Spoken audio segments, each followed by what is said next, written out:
Now, it is important to make sure that money moves through the economy so that we constantly have job opportunities and have people have the ability to pay for housing and food and all the healthcare and items that they need.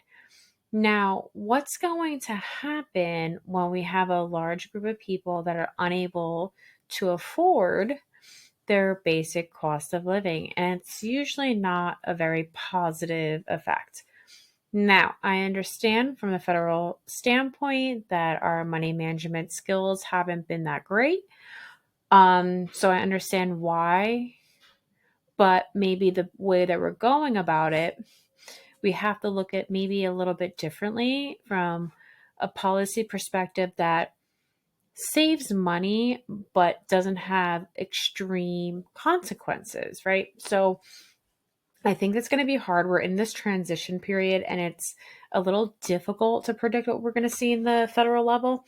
But what could we do from a state level? So we have some states that have more state jobs and other ones that have less, but we should be able to encourage more of, I think, smaller businesses. And the reason why I say that is to give an opportunity for people and families and smaller communities to be able to make enough money to sustain themselves, right? And maybe that's the trend that that we want to hope for, right? We want to make sure that we develop a new type of society in order to keep the middle class stronger or make the middle class stronger. And it's interesting because right now I think it's a very difficult time to predict what's going to happen because we see a huge housing shortage. We see that, and we see a lot of underdevelopment in certain areas and then overdevelopment in other areas.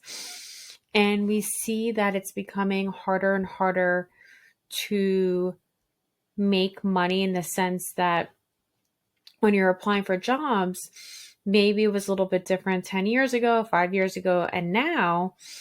And how do we, from a society or policy perspective, change things? And we have to look at ways that we can incentivize people, right?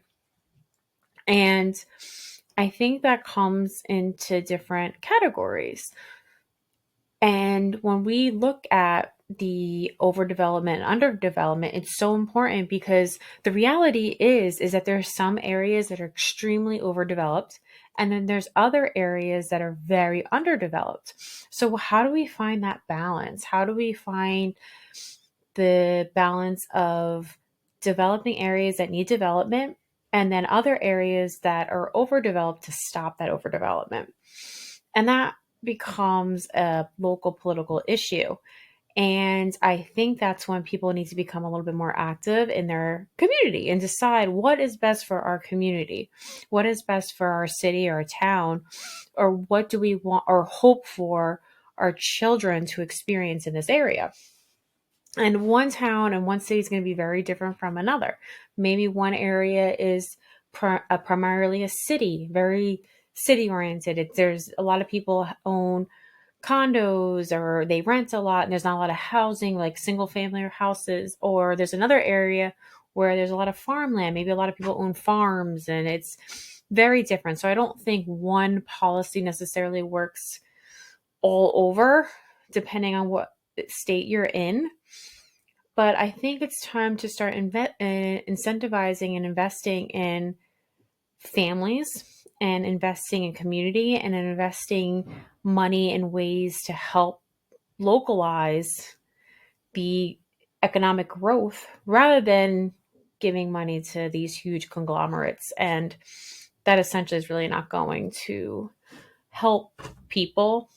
Essentially, yes, it does make our life a little bit easier. I mean, we're all guilty of choosing the easier way when our lives are so busy.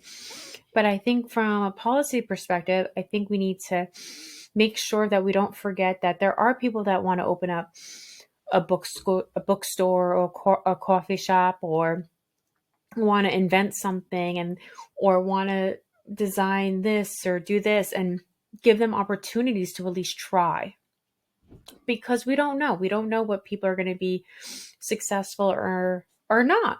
And if we give them more opportunities, then at least we give them a chance to not only bring money for themselves, but bring money to the community and bring jobs, and that helps develop economic growth.